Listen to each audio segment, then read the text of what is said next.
Go. Sitting right here.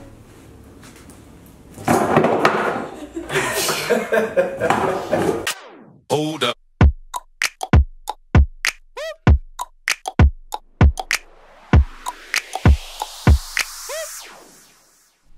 Hi, this is Byron Lazine and Nicole White, and you are tuned in to episode 3 of The Real Word.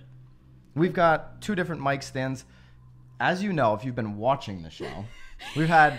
I'll be honest, I think they'll be bored once we figure out our mic situation. They'll be like, there'll be nothing to talk about. There'll be nothing more to talk about. Eventually, we will be in some legit space with legit stand. I mean, this was Nicole's creation. If you're listening to the podcast, you've got to jump on the YouTube channel and check this out. It's just insane. I feel like I deserve a little pat on the back for this one. Oh, though. yeah. I Super mean, we creative. needed a little bit of height because we had like the wire. I think I nailed it. We've got 2 topics today. We've done the 3-topic thing. I think we're going to switch the format a little bit. We're going to go our word and the final word, which always comes from you, somebody from the real estate community. Mm-hmm. We do have a great final word, by the way. Yeah, we do have a great final word. Really pumped about that one. So the first topic is something that we picked. Yeah, we did. What was the name of this article? Oh, jeepers. It was on RealtorMag. Creepers. I feel like we need to start over again. No, we don't need to start over. The pros and cons of a real estate office, and this was on RealtorMag, National Association of Realtors, by Ryan Fitzgerald. Yep. He's a handsome lad. Yeah, I would agree. He's a handsome lad. He's a lad. He is. He's all buttoned up and he looks good. he's like Fitzgerald. Like I feel like he's like he's definitely. If you running saw for episode president 2, or he's something. suiting up for his listing appointments. He I would really imagine. is, or at least his headshot. So he lists some pros and cons about having a physical real estate space. I mean, here's the thing. We know that retail space is taking a huge hit right now. Huge hit. Right? So yes. commercial retail space. Office space has come down in value, right? Like because the rents have come down. Right. So overall, I mean, unless you're in like New York City, but right. We're on the Connecticut shoreline. There are less people renting out office space, moving into their home. Virtual world. I feel like unless you're like in the medical world, though, I feel like there's like medical... There's a lot of medical space open. Well, and like they just keep building them. Yeah. Like just here in town, they just built like 3 huge buildings and they're like vacant. Some of the old space is really vacant though. Yeah. No, I'm agreeing. Yeah. I see like that's what's... Anyway. So for Ryan, he listed, what did he list? 3 pros? Yeah, well, he was referencing, someone else had earlier did an article on how to build office culture in a virtual world. So then it led him to question if you need a physical office space. Do you need a physical office space? So his 3 pros, and then we'll get into our take. A place to meet, company culture, right? Foot traffic, and then the cons were expense, maintenance, and ROI. Sometimes you have to spend money to make money. I don't know if that's a con, but so that those are he's saying you have to spend money to make money, but is rent really going to be return on investment? I get it. That's what that was about. I get it. You read the article, right? Yes, I did. Yeah. Okay. All right. So here's my take. I think that we are going into a virtual. We're in a virtual world. We're not going there. We're in it, right? And you see, like EXP. By the way, the final word came from an EXP agent. EXP is doing this virtual brokerage thing. Right. You know, if they're in your marketplace, then you're familiar with what I'm talking about. Their whole platform is virtual. Now, agents can have the choice to open up physical offices. And here's one thing. There's 2 different sides, right? It's going to be what's best for your company. Right. And then consumer perception. Right. So a lot of the consumers here on the Connecticut shoreline, especially, if they're a little bit of the older demographic. Easy. Right? Mm-hmm. Easy?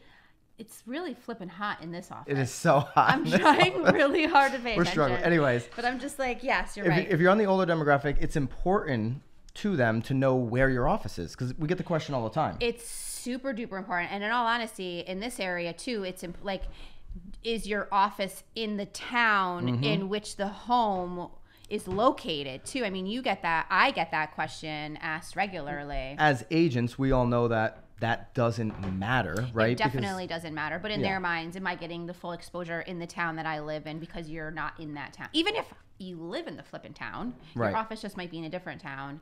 It's still certainly questioned in this area. We know there's a lot of weird questions sellers ask us. We know 98 to 99% of people are starting their search online, and you have to have a very strong digital marketing approach if you're going to sell real estate in 2017, 2018. Right. But I do think there is a lot of value of having a physical office space. I love having an office space. I mean, again... Sorry, Val, just not this office space. Just not this office space. I mean, we're trying really hard. I mean, we were in a basement the last 2 episodes. We're trying out this new space until our actual space is done. We're kind of struggling with that office space. So we have a 8-10 person team, right? So yes. We're looking for physical office space because we're... Not that we don't like our brokers' offices. We utilize them for meetings, and they're valuable. I think, though, too, what we're trying in terms of culture is trying to make it a little bit more open, a little bit more welcoming. Hey, maybe like someone else wants a desk in our office where we can then sort of collaborate too. I think that's it, right? So the shared office culture, being able to collaborate with local businesses in your community, being able to have a true studio where you can do podcasts and so video work. Spending a full hour. So we're not using like sticky note containers as your stand. I think it's pretty kick-ass, though. No, and I don't think you can build the same type of culture. I think teams are taking over. That's been evident over the last 3 or 4 years in our industry. It's very difficult to build team culture when you are in your broker's office and there's 40 other single solo agents asking questions, wondering what you're doing. Right. Hey, can I tag along? Which is like, we're super helpful, by the way. Absolutely. There's a time and a place for it. Right. It just doesn't usually come in the middle of the day. Yes. Right. Well, I think it's also just a helpful way to recruit agents, though, too. I mean, especially if they're starting out. Like, you really need, I mean, we've talked about this, I think, in the last episode about surrounding yourself with people that, you know, so I think it is really important to be around your people and just to like feel their energy. Like, I really enjoy sitting next to you. Like, I enjoy like just not in here. No, or when you're like ripping on me, but I do enjoy your presence. Which is never, by the way. I enjoy being around you. So I think that if we didn't have that ability to sort of be someplace, and again, just to have it be a little bit more organized. I mean, I feel like our business is it's changing super rapidly. Like, you know, any moment can be something different. So I think having like sort of a calming office space where you know where there's paper and you know where there's. Do you think your team, our team, would be successful if we didn't have an office and everything was done through Skype or FaceTime or something like that? I do. I mean, I think each individual is successful, but I think that we're even more successful because we can like actually sit and like round table it, you know? I mean, I think that those sorts of... I think we'd be less successful without the face-to-face. Yeah, you do? I do. Yeah. I mean, I think we're all disciplined enough to get it done. I actually think that you can move quicker. So I use all the technology just as an opportunity to get face-to-face with people. Right. Because but it's human nature to enjoy being around people. Yeah. Like, I think it gives you life. I think it gives you purpose, energy, like, and I do think it gives you speed. I know it takes a long time sometimes to get in front of somebody, but when you have that half hour, I just think the amount of decisions you can accomplish in 30 minutes face to face. Yeah. Well, and it feels like real decisions. It's not like you're like, oh, cool, I'm wearing my slippers while I'm on Skype. Like, you have to be productive. Well, like if you text me just back K, you know, I don't know if that's like if you're giving me an attitude or. Ooh, I don't. If you get a K from Nicole White, you're screwed. Just send her all the Ks. All right. I'm not happy. Let's get into the final word. I'm excited for the final word. I like the two-topic. Yeah, well, it's because we jibble-jabble a little too much to get to in there. But yeah, the final word's a good one. So the final word, which we're going to pop up right here on the screen. And by the way, well, do you want to talk about it first before we slam that boy? Kind of want to slam him. Who are we slamming? I'm not slamming my boy. What? The final word came in from Tim Macy. Tim Macy is an EXP agent in San Antonio. He's got his own team. I think they're doing the full virtual thing. I don't think they have a team office, but correct me if I'm wrong, Tim. Yeah, but let's watch this video. Let's watch the video. Let's see what's wrong. Let's see what's wrong with this video. Byron, Lazine. This is Tim Macy with eXp Realty in San Antonio. Currently here in Fort Lauderdale.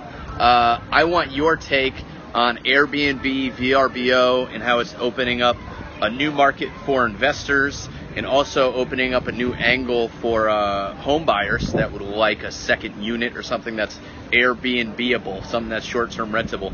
How do you see the shared economy affecting real estate in the long run, in the 5 to 10 year game? Where do you see it going? How do you think real estate agents can take advantage of it? I love you. I'm excited to hear what you have to say. I love you too, brother. Massive love for Tim. Clearly he's in love with you because Tim hi. This is Nicole White, by the way. Hi, Tim. I'm here, sitting here next to Byron. If you saw the little intro of episode 2, I'm here. Nicole can be a little sensitive. Nicole's sitting here. Once in a while. Here I am, Tim. I'd love to meet you. I think he brings up a great point. He's clearly only interested in your opinion, so go for it. You're on. So, Tim, I think Airbnb completely disrupted hotels, right? The hotel space. I think that it actually disrupted because he was asking about VRBO too. I mean, I think Airbnb, VRBO, right? Homeowners, people that already own these homes, had an opportunity to capitalize on people looking for short-term rents. 2 days, week. I've done it in Napa Valley. Worked out great. It was a super awesome experience. Yeah. But what Tim's talking about is now this has grown so much. This, what did he call it? Shared economy. The sharing economy has blown up so much that there's now opportunities for investors. Absolutely. Right? Like when I was looking at the place in Napa, this guy owned 4 or 5 homes throughout Napa Valley and Sonoma, and that's all he did was VRBO, Airbnb them. So he clearly bought up a couple more. Yeah. Because 12 months, except when we have these fires going on, but 12 months a year, he can rent them out. Right. So, yeah, obviously there's huge opportunity for investors and huge opportunity for us as agents to find people that want to invest. Here's a perfect example. In our community, there's not a lot of multifamily. Right. You know what I mean? Right. So if somebody wants to invest, right, and they don't want to flip because there's high risk there, yeah, maybe it's buy and hold. Yeah, especially down here when it's so super seasonal too. I mean, even if you're able to rack it up during the summer, and then I actually ran into a gentleman yesterday that is doing Airbnb in a town right next to where we are. Just over the summer months, he was able to bring in $50,000. And that was just 1 night, 2 nights. Also because there are not many hotels where we live too. The hotels were actually, when people were calling to make reservations, the hotel was then referring them to this gentleman that was in the same town. He actually he told me that he has a academic renter in there, but he made a deal with the academic renter that if he has somebody that wants to rent on the weekend. What does he put her in a hotel? She leaves and he gives her part of the rent. So they must be putting her up in a hotel. I don't know what he's doing with her. I don't know where she's going. I didn't pick that much, but I mean, there is a huge opportunity here. I mean, you figure if you were to actually rent that thing per month, I mean, you're maybe then making $24,000 a year. I mean, to double that just over sort of the summer months, get hooked up with a local hotel that's booked. And again, and what's nice though, we're not talking about $1 million properties. I mean, this is an 800 sure foot house. But it works on both. 2 beds. It does, but I'm just saying if people want to start small, if you want to have 10 homes and that you're renting. Yep. I think the other end that comes in here though too, I think that there's a great opportunity obviously for an agent to help these people buy, but if you're in the property management side, I mean, you could potentially be maybe splitting it now with the investor. Maybe he gives you 50% or whatever the shtick would be. Or if you have your management game down as an agent, or a property manager, like you said, right? Right. If you have that system locked in place, then you can go to investors and say, hey, listen, I know if you bought this single family home, the average rents are $2,500. I'll sign a lease with you for 2 years for $5,000 a month. Right. Because you know that the demand is so strong for the VRBO market, maybe you're going to make 10. So you're going to pay the $5,000 lease. Right. You're going to put your name on the lease. Right. And you're going to make the $5,000, you're going to pay your manager however you're doing that. So you make sort of the overhead. sort of like a net listing. You're making on top. Now if it doesn't work out for you, there's the risk, right? So yeah, I think there's going to be, it'll cap out at some point. Oh, of course, like everything. But I do think that Airbnb is like, I think it's, again, I mean, he does ask about VRBO, and I think that Airbnb is killing it over the VRBO, because I think VRBO is more of like weekly rentals, it seems, on their site. It has to be, it's a little bit more structured in that way. But I mean, God forbid someone needs like a one-night stay, and maybe they need to be near a hospital because someone's sick, or you mentioned a graduation or a wedding. I mean, exactly. You mentioned the high end. I had a client who did a fabulous renovation on a high-end property, and the market here locally in the high end, is soft, right? Right. In a lot of scenarios, it was tremendous, but the money he put into it probably wasn't gonna get that back if he sold it. Right. And it was an investment. It was a labor of love for him. I said, dude, you want to build up the value of that property? Do the weekend rentals.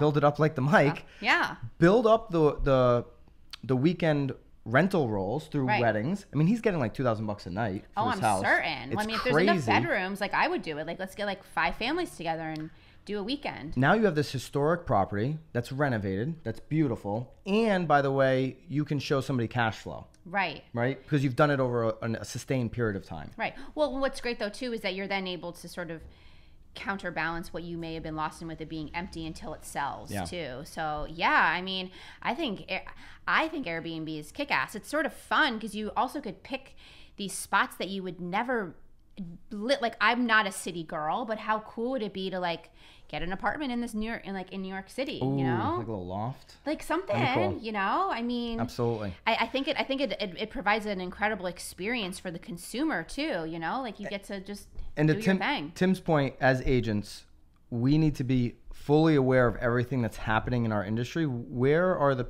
pieces of the pie moving towards? So Airbnb, need to be aware.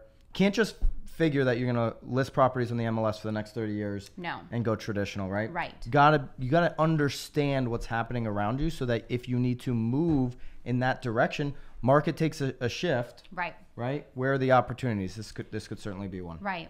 Oh, absolutely. Yeah. Tim, appreciate the final word. This is Nicole. Really nice to meet you, Tim. If anybody out there has a final word, you can drop us an email. You can put it in the comments. You can send a Facebook message. However you want to do it, you can send a video like Tim did, or you can send it through text. We'd love to obviously link you up. We're going to link Tim up if you're watching on YouTube or SoundCloud, if you're listening on SoundCloud. And make sure you come back next week, though, because who knows where we'll be next week. Yeah, hopefully somewhere cooler, temperature-wise. Or maybe with something, I mean, clearly you were more worried about yourself than me. I'm all set up. Yep.